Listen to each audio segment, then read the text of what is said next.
President Kyagulanyi Ssentamu Robert Bobi Wine ko n'abakulembeze ba National Unity Platform mu bitundu eby'Ebusoga bakedde mu maka ga Katikkiro wa Busoga omukulu Muvawala okutwalayo obweyamo bwabwe ng'ekibiina kya National Unity Platform okuwaayo ka contribution ku mbaga ya Kyabazinga wa Busoga egenda okubeerawo mu bbanga ttono nnyo gye bujjaawo.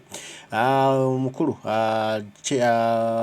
President Kyagulanyi Ssentamu Robert Bobi Wine awerekeddwako omwogezi w'ekibiina Alex Waisa Mufumbiro, omukulu Mwiru, omukyala Kyabakutika, omubaka wa Parliament ewa Jjinja, omukulu Jeno Bijirwa n'abalala bangi abawerekeddeko President Kyagulanyi Ssentamu Robert Bobi Wine okutwalayo obweyamo bwabwe obw'okutwalayo contribution yabwe eri obwa Kyabazinga bwa Busoga ku mukolo okusobola okwasizaako okuteekateeka emikolo egy'embaga egya Kyabazinga. Kale katulabe embeera nga bweri nga President awaayo obubaka bwe.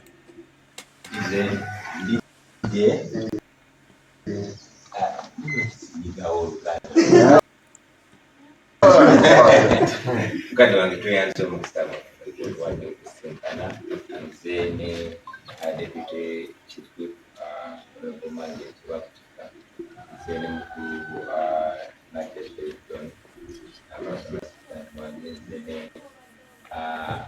Comrade Moses Bijirwa Jeno Bijirwa Komanda Bijirwa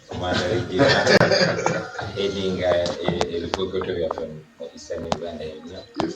Nze ne mukulu Swengere Deputy Head wa Atani nze ne Comrade Mwiru ne Wainwa waifwe sebo mbadde siriwo naye enteekateeka zonna za embaga ya Papa tuziwulira tuli excited okugeza ku ggwanga lyonna. Tusaba okkirize ssebo tukutidde akatono ke tubadde tusobola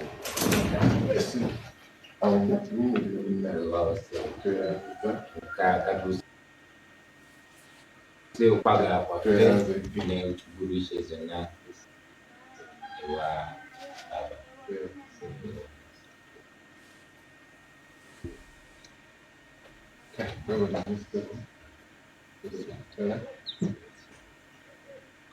Mwana mwebato. Luckily. Tena chimpa kumusoko ngabona mwana mwebato.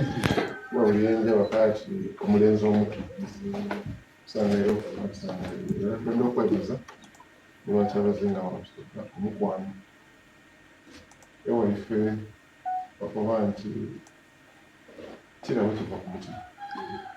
Tulinga ku saizi yakyo tupogera kyagaki twebaza bwebaza nti mwebalinyo mwebalibwira ate era twayenda okusaba nti ofuna obwire tubeera okumbaga nga Kyabazinga gavana gyekuwufuga ekiramukayo waffe emikolo girimu ekumi n'omunana tugatandikira ebugembe saawa emakanda saawa press code mu kigembe bulungi ekyo bweyiri ey'omukyaki ere twambala ebyabandi nga bwetwalina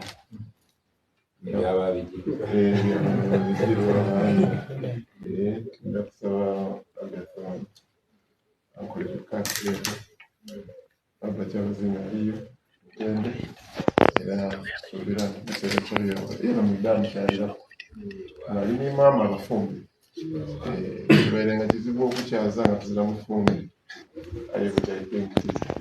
full complete. Tugenda okwebaza abantu b'emikono.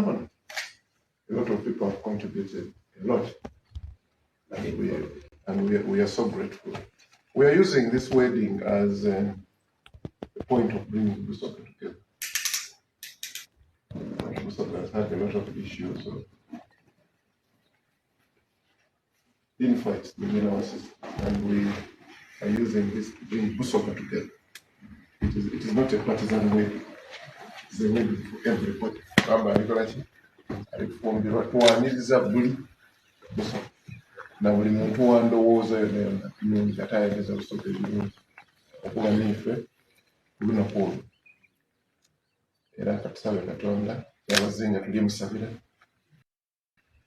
ebyanaabitamu byonna nabyo byamukisa. Kale ssebo twebalemu nkola ku bwire bwo waive tuli era nga tusobobaka buno munakiika etali ntono era naabo wakakola oti namugezi nsala noli bulungi aye kyenda kiddakiza muzeeku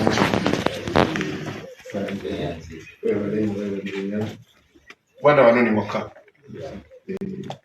era nga twawaya ate Busoga wakati muli ati mubaki olidde ate nizo okukumi olubiri muli ati mubaki ngira kulengira muyana n'abamuki mugeni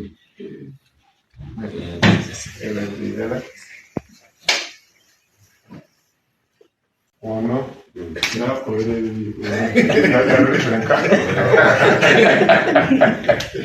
nonena alina ebibiri nakolera nga tuli tulinka mutima nowona munono gwemba ekiridi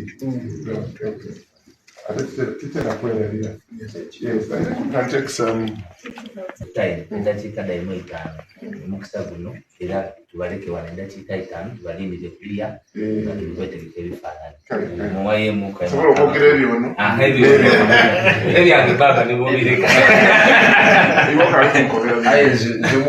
olubiri olwekugabula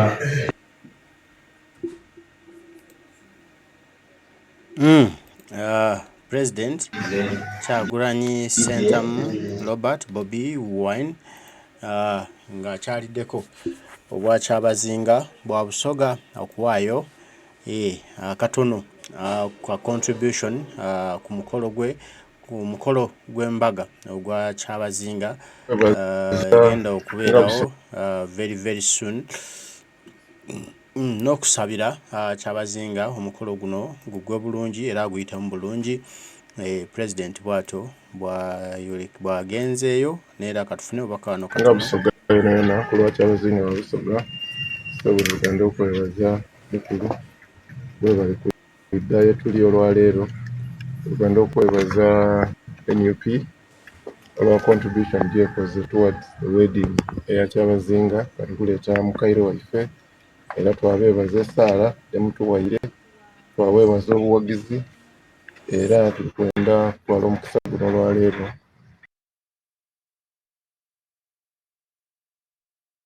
okubeeta ku mukolo gwa Kyabazinga gavulana gy'okuwa okuna ogwidde obaawo nga 18 omwezi ogw'11 ebigembe ku Lutikko twala omukisa guno okweta Busoga bonna mikwano gya Basoga n'abendeza Busoga ebirungi sebwe bali kuidda webalire irala era obubaka kuidda kutuuka eri Kyabazinga gavulana gy'okuna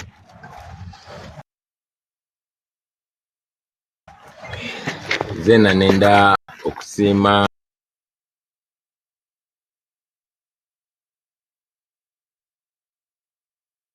first of all okusiima Katiikiro okwikiriza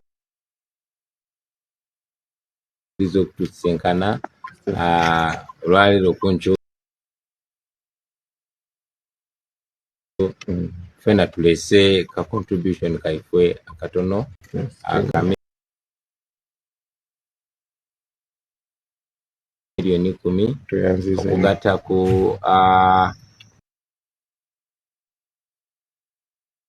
love n'omukwano omungi oguvuyire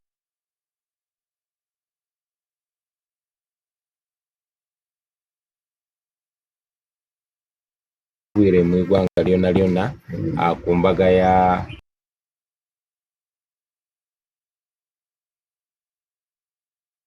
baba twendeza Kyabazinga embaga y'essanyu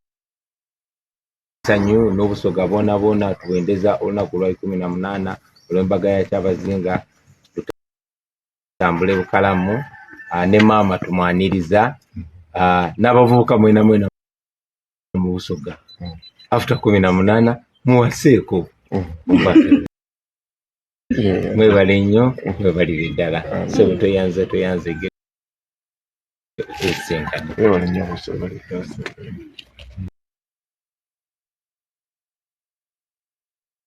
Alright. Bwe gutyo omukolo bwe gutambudde guba gukomekerezeddwa gubadde gwakuwaayo bubaka omubuulidde omukulembeze n'ekibiina kya National Platform bwe bawaddeyo ku mbaga ya Kyabazinga egenda okubeerawo nga 18 olwekyo kiba kiwedde.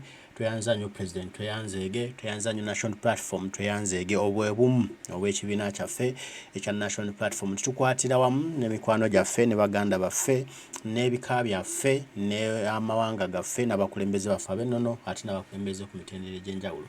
Kale olunaku tutambudde bulungi, tweyanzeege na buli omu abadde atugoberera tweyanzeege, twongere okusabira Kyabazinga ate emikolo giggwe bulungi ne maama aterere bulungi ate obwa Kyabazinga butinkite nga bugenda mu maaso ate okusigala nga bw'amaanyi okuva ng'edda n'edda bwe bwali.